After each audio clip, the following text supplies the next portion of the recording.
Қазір біз мына өлшемменен түп нұсқаны саламыз. Әркім өз өлшемдеріңізді осылай жазып отырыңыздар. Мына жерде мойынның айналасы 17, иығымыз 12 болдық. Көкірек айналасы окружность груди дейді 46, окружность талии 39 сантиметр. Длина перед 42 болды менікі. Ширина грудь деген екі қолдың арасы ол 36 болды. Выточканы оны білесіздер. Длина перед деген мына мойыннан тақалып, белдің байлаған жеріне шейін өлшенетін. Бұл біздің жаңағы мойнымыздан белімізге шейінгі ұзындығы. Түсіндіре алдым деймін. Қазақшасы негізі орысша осылай жазған жақсы. Енді біз бірінші мына мойнын аламыз. Мына жерге жазамыз 17. Бұны екіге бөліп саласыз. Өйткені біз бұл көйлектің бір жартысын аламыз. Екі бүктеп алсаңыз, сразу бүтін шыға береді. Мінекей, оны алдық, екіге бөліп 17-мізді, ол мына жерге келді міне. Енді мына жерден мойнымыздың ашықтығы, бұл тұрақты барлық адамға түп нұсқа сағанда 8 саласыздар. Осы 8-ді бұлай қосып алыңыздар. Мінекей, мойны шықты. Енді мына жерден біз иығын аламыз. Иығы бізде 12 сантиметр болды. Түзу сызайын. Сәл қисық болып кетті қолмасыз ғана. Міне, түзу бұлай сызып алсақ. Енді осы мына жеріміз барлық адамныңкі 4 сантиметр түсіресіздер төмен қарай. Өйткені байқасаңыз иығымыз түсіңкі ғой. Мінекей 4 алдық. Енді осы жерден көкірегін табу үшін 18 аламыз. 18-ді алдық, өлшеп. Сол 18 сантиметрімізді алғаннан кейін мына көкірегіміздің айналасын сызып аламыз бүйтіп. Міне бұлай сызып алдық.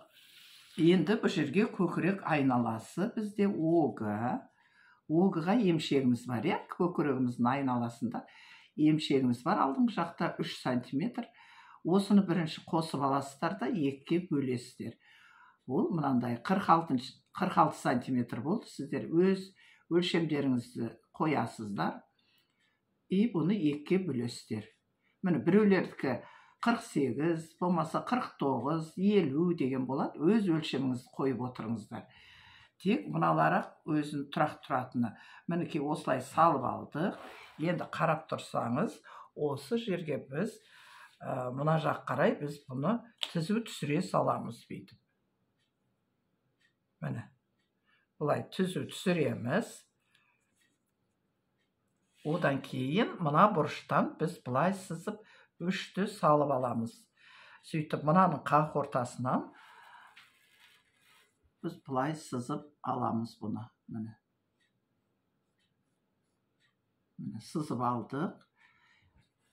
Енді мұнаны оғыны бөліп, бүйтіп сағанда, мен әзір мұна немен көрсетейін, сантиметрмен, міне 46 болды. Осы сантиметрмен салсаңыздар, 46-ға 1, 2, 3 қосып, мінекей осылай салып, бұны мінерге бүйтіп саласыздар. Міне бұлай қойып, салып, белгілеп аламыз. Ол мына жерге келді біздікі. Мінекей кеудесі шықты. Мұна бізде арқа жағы болады. Біз бұның алдын ойу үшін, алдымыз біздің, міне қараңыз, алды 36.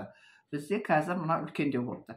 Осы жерден 1,5 сантиметр аламыз да, міне осыны бұлай қосып шығамыз. Міне бұлай, міне көрдіңіз, алдын сәл ойып аламыз. Ютубта да сіздерге көрсетіп тұр, міне осылай пішеміз деп. Мінекей бұл алдыңғы жағы болды. Тере-тере қойдым әтеге бөлек болып тұрсын деп, міне. Бұл біздің алдыңғы бөлігі болып тұр. Енді біз кеудесінің бәрін біттік, жоғары жағын көкірекке шейін. Енді біз мына точкадан мына жерге шейін өлшейміз. Бұл ДПС деген ұзындығы 42. Мерге жазып қоям. ДПС. Біздікі передне жазып қой. Алдыда бұл бізде 42. 42-ге 3 қосамыз. Бұл неге десеңіздер, мына жерден тігеміз бүйтіп, біз бұны тігетін жеріміз 1 сантиметр тігіледі. Енді қалған 2 сантиметр ол мына жақтан тігілетін болады. Мінекей дыбысым менің мына жерге келді. Енді бұл жерге біз бүйтіп жазамыз. Оты белі болады бұл. Оты акростали дейді, беліміздің айналасы. Бұны әшейін бөліп сала саласыздар. Сонда біздікі 39 бөлеміз 2-ге болып тұр. Мына жақтан бері қарай өлшегенде ол мына жерге келді. Мына жерге келді. Нерден плюс 3-ті аламыз. 3-ті салып қосып аламыз. Ол мына болды. Мінекей, енді біз осыны линейканың көмегіменен бүйтіп сызып аламыз. Міне сызып алдық. Мына жерден 1 сантиметрдей запас қалдырасыз. Мінекей, осы болады запасымыз. Енді бізге керегі выточка болып тұр. Бұлай қоя салайын. Мерге қоя салайын. Енді выточкасын алу үшін бізге мына жақтан, мына жерден бұлай саламыз. Міне көрдіңіз ба? Осы точкадан саламыз. 26 болды. Міне бүйтіп 26 деп 26 деп жазып алайын. Мінекей менікі 26 сантиметр. А енді бізде мына выточканың ара қашықтығы бүйткенде міне кейбір кішкентай размерлерге 10 алуыңызға болады. Үлкендеу болса, онда 11 сантиметрден ала бересіздер. Міне біз қазір 10 алдым, 46, мына 52-ден былай қарайға 11 алсаңыз болады. Осы точканы енді біз төмен қарай сызып шығамыз.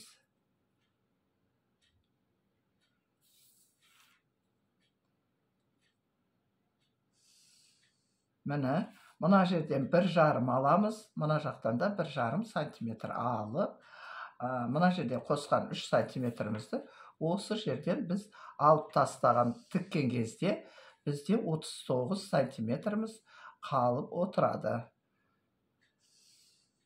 Міне астыңғы выточкасын істеп алдық. Енді мынау жанына қарай жібереміз. Қолтық астынан көбісі маған сызып жібереді алдына қарай. Мінекей, мына жерден 7 аламыз. Ол осы маңайда болады. Өйткені 7 өлшемесек, кейде қолтығына тақалып қалады. Бұл выточка не обязательно ондай, бұны әр түрлі неде істей беруге болады. Бұл выточкада боковойда біз 2 сантиметрден алып отырамыз. Сөйтіп бұны да бұлай қосып выточкамызды салып аламыз. Міне осылай салып алды. Өте оңай, көрдіңіздер, үсті мұқият қарасаңыздар, қиын еш нәрсесі жоқ. Мынандай цифрлар, бұлар тұрақты берілетін цифрлар. Міне 4, бұлай қолтықтың арасы 18, мына жер 3, 2 қып ала бересіз. Мына выточканың арасы, мынау да жаңа выточканың арасы, бұлар центр, точка деп бір нәрсе деп орыстарда айта береді. Өзіміздің қазақшаның өзі де керемет, бұның бәрін осылай сасаңыз. Міне белін бөліп салдық. Сөйтіп, обязательно 3 сантиметр қосқанымыз бұл выточкасы. Осыны тіккен кезде бізде 39 қалады. Мен запасты көп алмаймын, осылай 1 сантиметрден аламын. Егер тура өлшесеңіздер, өте тура шығады. Мінекей, өстіп түп нұсқасын алып үйреніп болған соң, біз осыдан выточкаларды қалай ашып салуын келесі видеода көрсетемін.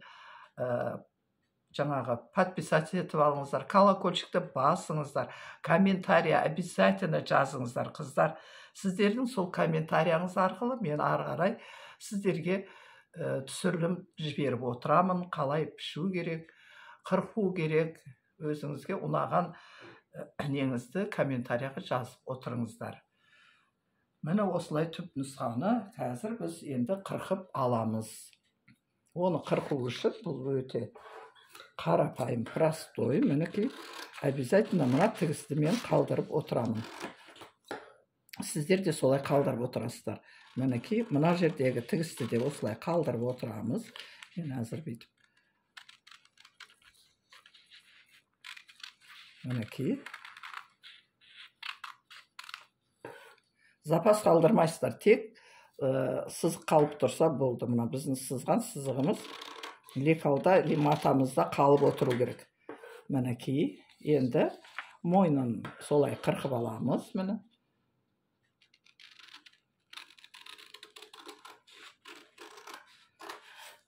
Бұны сіздерге айтқан себебім, қалдырыңыз деп, матаға да мелман сызғанда осы жерде 0,5-0,7 сантиметр деген 5 миллиметр қалып отырады.